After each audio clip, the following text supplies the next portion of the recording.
Good evening and salutations, my Bambi fans. So, this episode was definitely a trip, and I mean that in a good and a bad way at the same time. Ridge has gotten to the point where he is just being obnoxious with RJ and pressuring him into joining a family business. And here is a pen. You have a gift, just like I have a gift, just like, you know, Eric has a gift and he passed it to me and this passed to you. And I'm just like, bro, he doesn't want to do this. He doesn't want to do. And the thing is, all right, so he takes in, he draws, right? I know Charlie's supposed to be like comedy relief, but sometimes he could be a little bit too much. Um, so he draws a funny picture of Ridge. Alright? And he has a good laugh about it and everything like that, but he's like, I know how to draw. I've been drawing since I was able to talk. You've been literally, you know, putting this on me since I was a child. I know how to draw. This is not like it's like he's not getting it. He keeps sitting there saying, I wanna sit there and do my own thing. I wanna sit there and build my brand. And we're just like, as an influencer,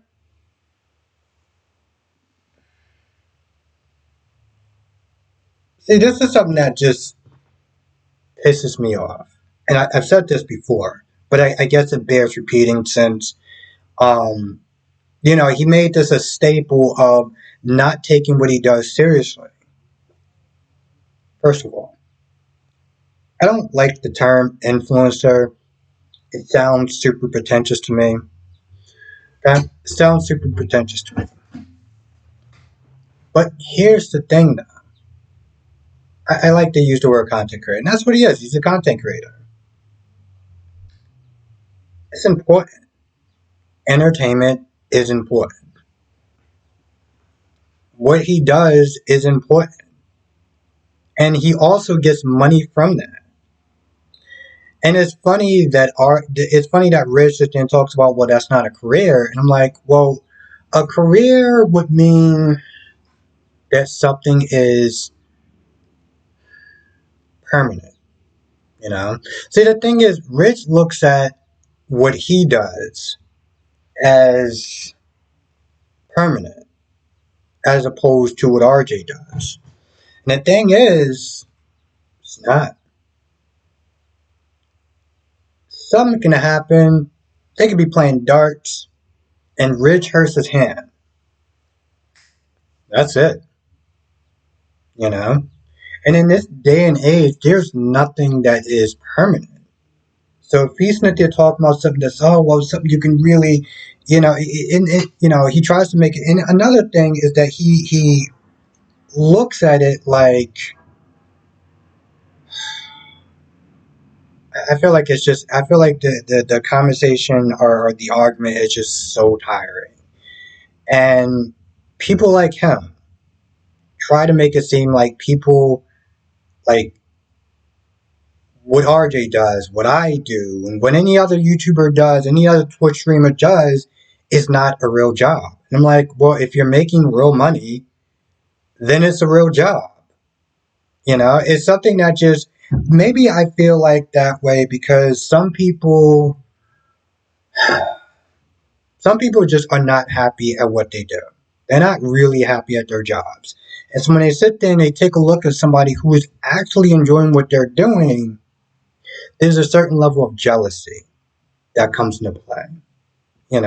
So the whole comment of you don't have a real job, it's like, I'm sorry if I'm not sitting there slaving away like what you're doing, that you're not happy with what you're doing, but that's not on me. And don't get me wrong, um, a lot of times in life you have to sit there and do what you have to do, and it's not necessary. Um, you have to do what you have to do, and it's not something that you want to do, you know, but it's something that you have to do, and there's nothing wrong with that. There is nothing wrong with doing what you have to do to pay the bills, to You know, do what you got to do.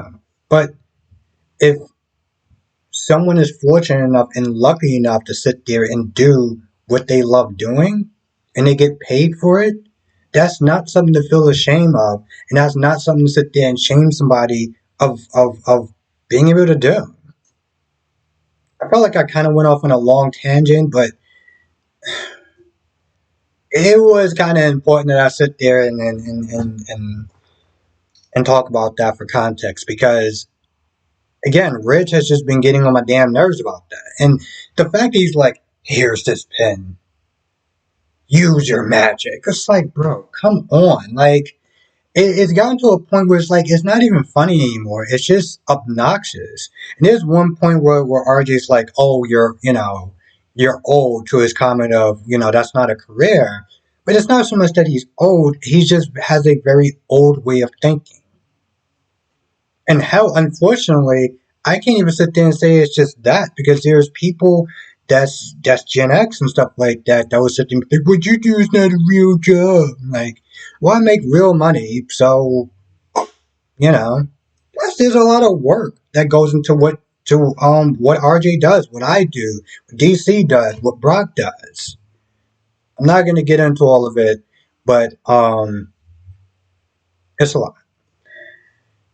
So anyway, he hugs him. He's like, I don't want to disappoint you. And he seems like he gets all emotional. Then they do this whole hug thing. And it's like this whole scene was so unnecessary.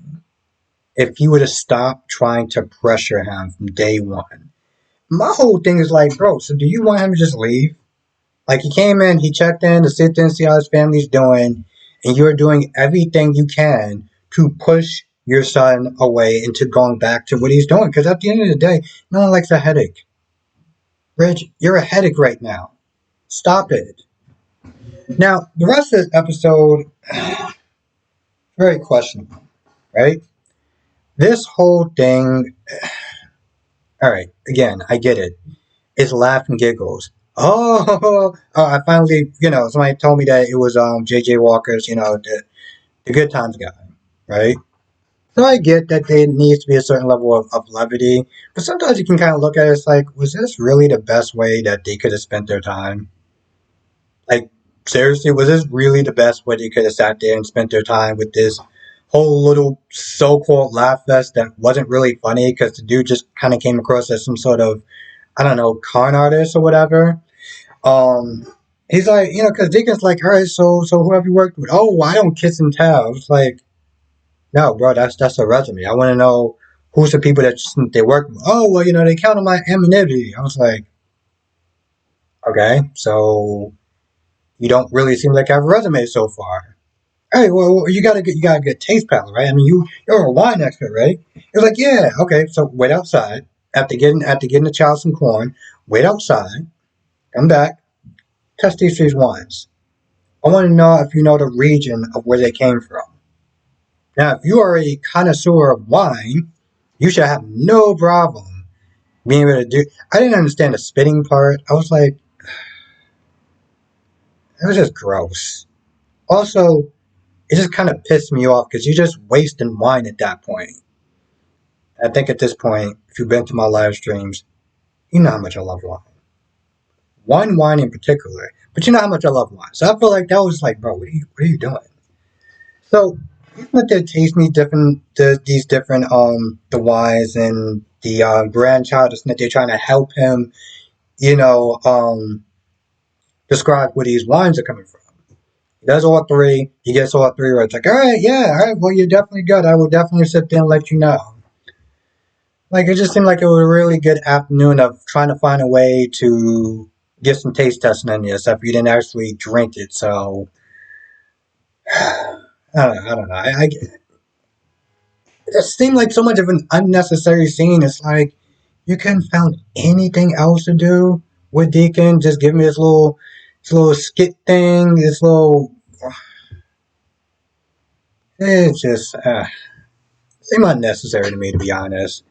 Um, Hope gives Thomas a bunch of compliments. I don't know where all that's coming from.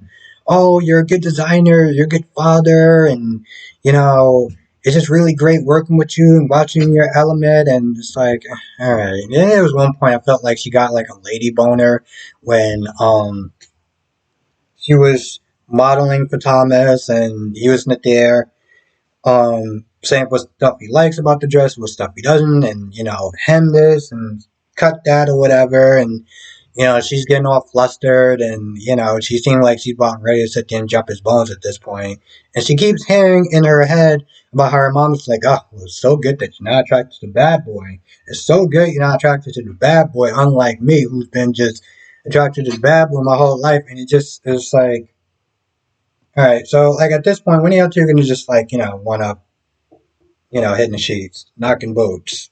Whatever you want to sit there and call. When is that going to happen? Because, yeah. It's just, here's the thing. I'm not even so much like, oh my god, I can't wait for them to sit there and do it. It's like, just get it over with at this point. I know soap operas tend to drag stuff out, but it's like, amazing. Liam was right. Now, of course, Liam did sit there and cheat on Hope.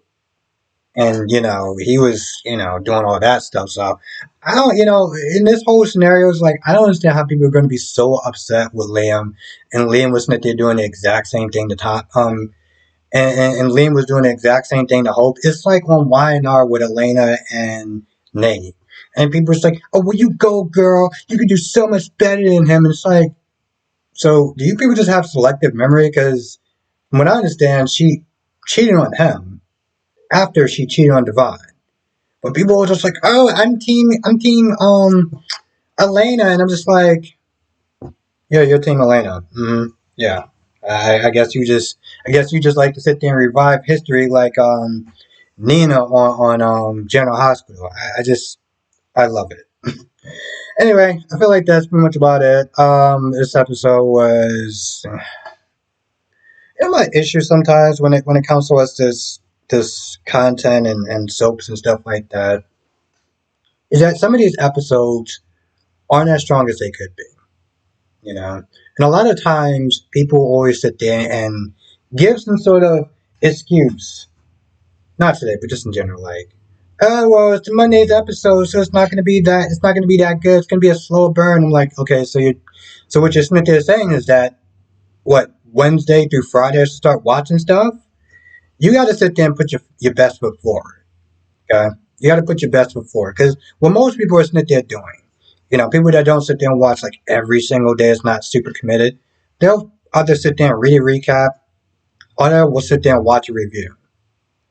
What they won't do is watch the actual episode, especially if it's kind of, eh, you know, or soap operas.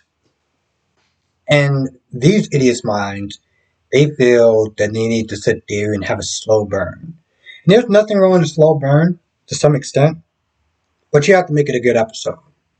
You have to make it a good episode. If you don't make it a good episode, you make it feel like there was nothing worth watching in an episode that you couldn't have just recapped to somebody else. You're not doing your job right. You're just simply not. Anyway, I feel like I missed something. I don't know what it is, but I felt like I did. So if I did, come to the live stream tonight. We're gonna have a lot of fun. It's gonna be a chill stream. It's not gonna be like the shit show was yesterday. Oops. I mean, I'll put it this way. It was important to have that talk. And if nothing else, I felt like it was a test of who's going to rock with me, regardless if you don't agree with my opinion. But moving forward, with soap operas, I can dig. I can dig a good back and forth. I can dig a good debate. When it comes to those other things, it's like it got out of hand and it got a little kind of contentious. And for me, it felt like I was being chastised for having an opinion that was different or quote unquote an opinion that wasn't entirely um, informative, but it felt like it was something that I wanted to sit there and talk about. But yeah. I'll stick to the soaps and the entertainment, and we could sit there and argue about fictional characters because it's a lot more fun. Anyway, with that being said, I'm gonna go. I want to thank you for watching. Stay safe, and I'll see you in the next video.